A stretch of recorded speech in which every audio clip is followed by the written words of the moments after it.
सर्वांना स्वाभिमानी जय भीमानी जय संविधान। भावांनो, इंस्टाग्रामवरती डॉक्टर बाबासाहेब आंबेडकर यांची विटंबना करणे एक कॉमन प्रश्न बनलेला आहे सध्याच्या परिस्थितीमध्ये। मला तरी असं वाटतंय, कारण की कोणी पण येतंय, महापुरुषांना नाव बोटं ठेवतं, छत्रपती शिवाजी महाराजांना, डॉक्टर आंबेडकरांना, फुले शाहूला वेगवेगळ्या माध्यमातून ट्रोल करतात। ठीक आहे, ही त्यांची मेंटॅलिटी बनलेली आहे सध्याच्या वेळेस। पण काही मुलं अशी आहेत, ते म्हणजे त्यांची चुकी नसताना सुद्धा त्यांच्यावर FIR होतो। कशामुळं? फक्त एका कमेंटमुळं। त्याच्यामध्ये चुकी दोघांची असते, ठीक आहे, त्याच्यामुळे चुकी दोघांची असू शकते। कारण की एकटाच मुलगा, समोरचा व्यक्ती काय एवढा वेडा नाही आहे की येऊन तुमच्या धर्माला किंवा तुमच्या जातीवरती किंवा तुमच्या महापुरुषांना किंवा तुमच्या देवाधर्माला शिवीगाळ करण। ठीक आहे, तर चहल ही म्हणजे पहल ही दोघांकडून होत असते। एक तर माझ्याकडून होणार आहे, तर तुमच्याकडून होणार, बरोबर ना? माझे काही व्यक्तिमत्व तुम्हाला पटणार, तुमचे मला पटणार नाही, किंवा माझे तुम्हाला पटणार नाही। त्या निमित्ताने काय होतं की आपण डायरेक्टली महापुरुषांना ट्रोल करण्याचा प्रयत्न चालू करतो।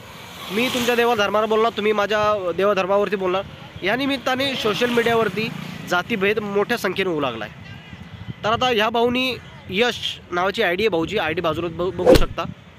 ठीक आहे, तर ह्या भावाशी संवाद घातला की बाबा का बरं तू डॉक्टर बाबासाहेब आंबेडकरांनी कमेंट केली इतकी घाल।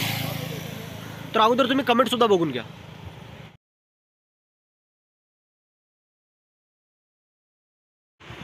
आणि जेव्हा मी या भावाशी संवाद घातला तेव्हा हा भाऊ मला म्हटला की दादा, अगोदर तुमच्या मुलांनी आमच्या देवाला शिवी दिली होती, त्याच्यामुळं मी डॉक्टर बाबासाहेब आंबेडकरांना विटंबना केली त्यांची। मला जे करायला नको होतं मी ते केलं, कारण की मी सुद्धा डॉक्टर बाबासाहेब आंबेडकरांचा आदर करतो। आणि एक स्टुडंट आहे दादा, मला माहिती आहे की डॉक्टर बाबासाहेब आंबेडकरांनी या भारत देशासाठी काय केले।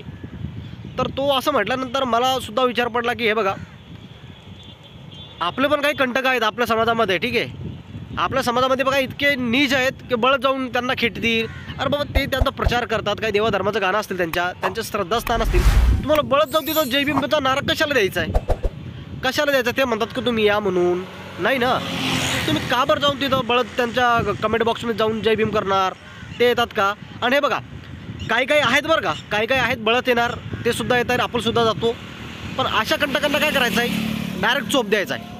डायरेक्ट आपलं महापुरुषाचं नाव नाही घ्यायचं, आपल्याला डायरेक्ट त्याला कायद्याची लाठी द्यायची, कायद्याचा मार। कारण की तो जेव्हा अशी चूक करेल ना, त्याला लक्षात आलं पाहिजे की नाही बाबा, आपल्याला शिक्षा भेटलेली आहे, तर हे चुकीचं आहे, बरोबर? आणि मी जेव्हा या भावाशी संवाद घालत होतो, त्यांनी मला सांगितलं की दादा, तुझ्या अगोदर मला भरपूर जणांचा कॉल आला आणि मी एक व्हिडिओसुद्धा बनवला आहे माफीचा, मी तुला पाठवतो। आणि तो व्हिडिओ आहे माझ्याकडं, आणि मी हे बघा तो व्हिडिओसुद्धा दाखवतो तुम्हाला।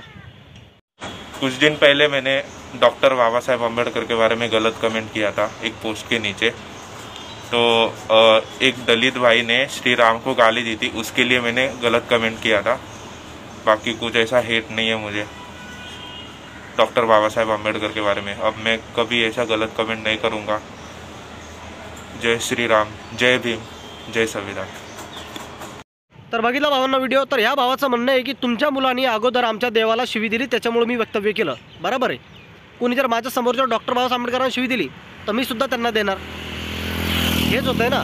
आणि माझं सतत सांगणं आहे की एकमेकांना बोलण्यामध्ये तुम्ही महापुरुषांना ट्रोल करू नका, आपण सर्व एकच आहात। आणि आपली खरंच लायकी नाही बरं का महापुरुषांना ट्रोल करण्याची किंवा त्यांच्याबद्दल घाण पद्धतीने बोलायची। तर फक्त माझं हेच सांगणं आहे की असं काही चुकीचं काम करू नका ज्याच्यामुळं तुमच्या आयुष्याला घोडे लागतील, बरोबर? कारण की एका FIRमुळं तुमचं आयुष्य पूर्ण बर्बाद। लक्षात ठेवा भावांनो। आणि व्हिडिओ कुठून बघताय कमेंट करा। आणि मी पुन्हा एकदा सांगतो भावांनो की महापुरुषांना ट्रोल करू नका, नाहीतर मी सुद्धा घोडा लावण्यासाठीच उभा आहे। मी